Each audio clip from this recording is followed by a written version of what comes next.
আসসালামু আলাইকুম। সব রাঁধুনির হাতের রান্না কিন্তু একই রকম স্বাদের হয় না। সব রাঁধুনির রান্নার ধরন ও ব্যবহার করার উপকরণ একই রকম নয়। তবে আমরা চাই আমাদের প্রতিটা রান্নাই যেন হয় স্পেশাল।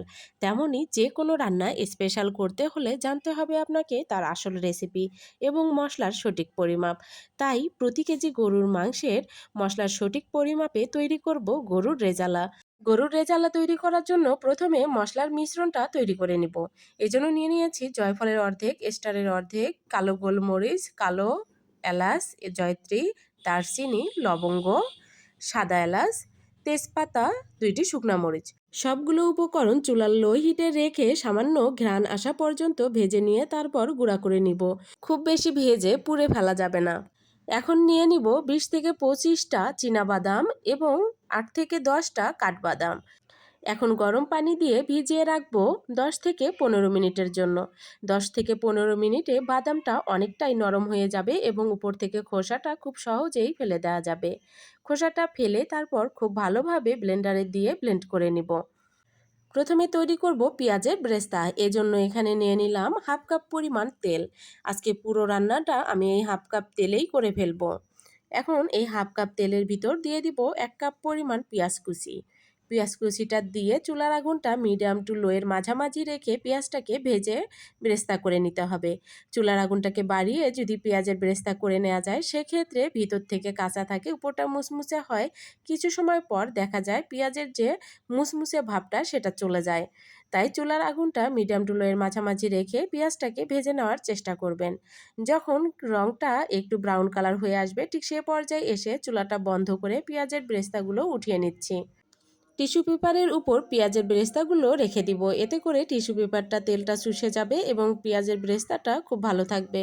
এখন নিয়ে নিব 1/3 কাপ পরিমাণ টক দই। যদি আপনি বাজারে কেনা টক দইটা ব্যবহার করেন তাহলে 1/4 কাপ পরিমাণ টক দই নিয়ে নেবেন। আমি এখানে 1 কেজি গরুর মাংস নিয়েছি, তাই এখানে দিয়ে দিলাম বাসায় তৈরি করা টক দই 1/3 কাপ পরিমাণ। যেহেতু বাসায় তৈরি করা টক দইয়ের ভিতর টকটা কম থাকে। তারপর এখন নিয়ে নিব 1 কেজি গরুর মাংস। আমি হাড় চর্বি সহ এভাবে গরুর মাংসটাকে কেটে নিয়েছি। চেষ্টা করবেন হাড় চর্বি যুক্ত গরুর মাংসটা নেয়ার। এতে করে রেজালার টেস্টটা ভালো আসবে। এখন যে পাত্রে আমি পেঁয়াজের ব্রেস্তা করে নিয়েছিলাম সেই পাত্রে অবশিষ্ট তেলের ভিতর মাংসগুলো দিয়ে দিব এবং সেই সাথে দিয়ে দিব 1/3 কাপ পরিমাণ পেঁয়াজ কুচি। আমি পরে পেঁয়াজের ব্রেস্তা অ্যাড করব, তাই এখন পেঁয়াজটা একটু কম দিলাম। তারপর এখানে দিয়ে দিব 4টি লবঙ্গ। লবঙ্গটা খুব বেশি দেওয়া যায় না, কারণ লবঙ্গ বেশি পরিমাণ হয়ে গেলে কিন্তু গলায় ঝাঁঝ লাগবে, তখন খেতে ভালো লাগবে না। তারপর দিয়ে দিব 1.5 ইঞ্চি সাইজের 4টি দারচিনি, 1টি কালো এলাচ, 3টি সাদা এলাচ মুখ ফাটিয়ে দিয়েছি। 1 কেজি গরুর মাংসের জন্য দিয়ে দিব 1.5 চা চামচ পরিমাণ আদা পেস্ট এবং 1 চা চামচ পরিমাণ রসুন পেস্ট এবং 1 চা চামচ পরিমাণ মরিচের গুঁড়া। পরে কাঁচা মরিচ দিব, তাই এখন মরিচের গুঁড়াটা কম করে দিয়ে নিলাম। এখন দিয়ে দিব হাফ চা চামচের কম হলুদ গুঁড়া এবং 2 চা চামচ লবণ। তারপর যে মশলাটা গুঁড়া করে রেখেছিলাম সেই মশলা দিয়ে দিলাম 1 চা চামচ। আমি সবগুলো উপকরণ কিন্তু চা চামচে ব্যবহার করেছি, টেবিল চামচ না। ফেটানো টক দইটা দিয়ে দিব। এখনও অনেক কিছু দেওয়ার বাকি আছে, যেগুলো আমি পর্যায়ক্রমে দিব। এখন সবগুলো উপকরণ মাংসের সঙ্গে খুব ভালোভাবে মেখে নিব। তারপর চুলার আগুনটাকে হাই হিটে রেখে জাল করে নিব কিছু সময়। ততক্ষণ পর্যন্ত জাল করব যতক্ষণ পর্যন্ত না মাংস থেকে পর্যাপ্ত পরিমাণ পানি ছেড়ে দেয়। এর মাঝেই ঢাকনাটা খুলে কয়েকবার মাংসটা নেড়েচেড়ে দিব। এর থেকে বেশি পরিমাণে যদি আপনারা মাংসের রেজালা তৈরি করতে চান তবে সমপরিমাণ মশলার গুঁড়া বাড়িয়ে দিবেন, তাহলেই হয়ে যাবে। আবার কম করে করতে চাইলে সমপরিমাণ কমিয়ে নেবেন, তাহলেই হবে। আবারও ঢাকনা দিয়ে ঢেকে অপেক্ষা করব যথেষ্ট পরিমাণ পানি বেরিয়ে আসা পর্যন্ত।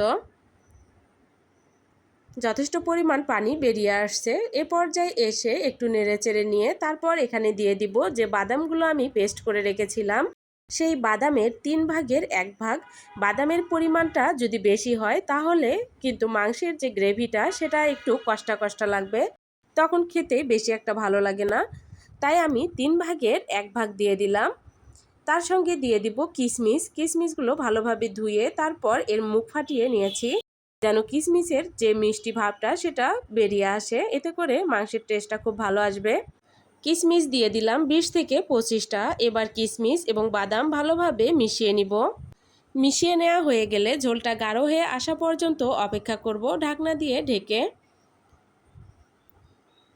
কিছু সময় জাল করার পর ঝোলটা যখন গাঢ় হয়ে আসবে, ঠিক সে পর্যায়ে এসে এখানে দিয়ে দিব আরও একটি উপকরণ, তবে তার আগে মাংসটাকে একটু নেড়েচেড়ে নিব।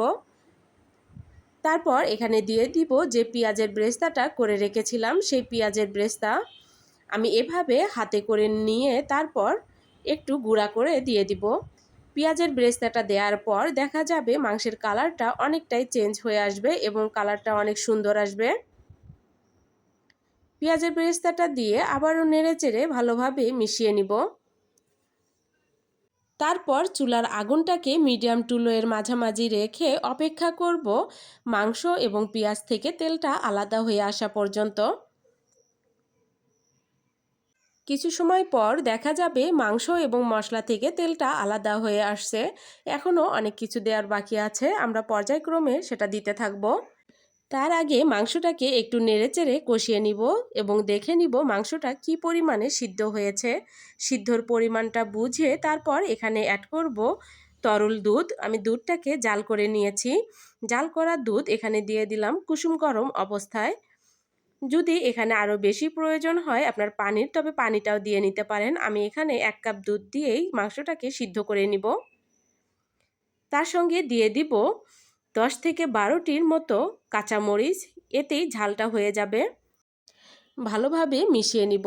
এখনও অনেক কিছু দেওয়ার বাকি আছে। তার আগে মাংসটাকে চুলার আগুন একদম লো ফ্লেমে রেখে খুব ভালোভাবে সিদ্ধ করে নিব। এর মাঝে এসে একটু নেড়েচেড়ে দিব। ফিরে এলাম 30 মিনিট পর। 30 মিনিটে মাংসটা খুব ভালোভাবে সিদ্ধ হয়ে গেছে। এখন এর ভিতর দিয়ে দিব 2 টেবিল চামচ পরিমাণ গুঁড়া দুধ এবং তার সঙ্গে দিয়ে দিব 1 টেবিল চামচ পরিমাণ ঘি। ঘি এবং গুঁড়া দুধ দিয়ে নেড়েচেড়ে খুব ভালোভাবে মিশিয়ে নিব। মিশিয়ে নেওয়া হয়ে গেলে এখন ঢাকনা দিয়ে ঢেকে দমে রেখে দিব 5 মিনিটের জন্য। চুলার আগুনটা একদম লো ফ্লেমে থাকবে।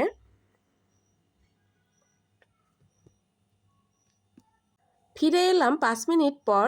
আমার রান্না সম্পূর্ণ কমপ্লিট। এখন আমি পরিবেশন করব। দেখুন কত সুন্দর হয়েছে কালারটা এবং কতটা লোভনীয় হয়েছে।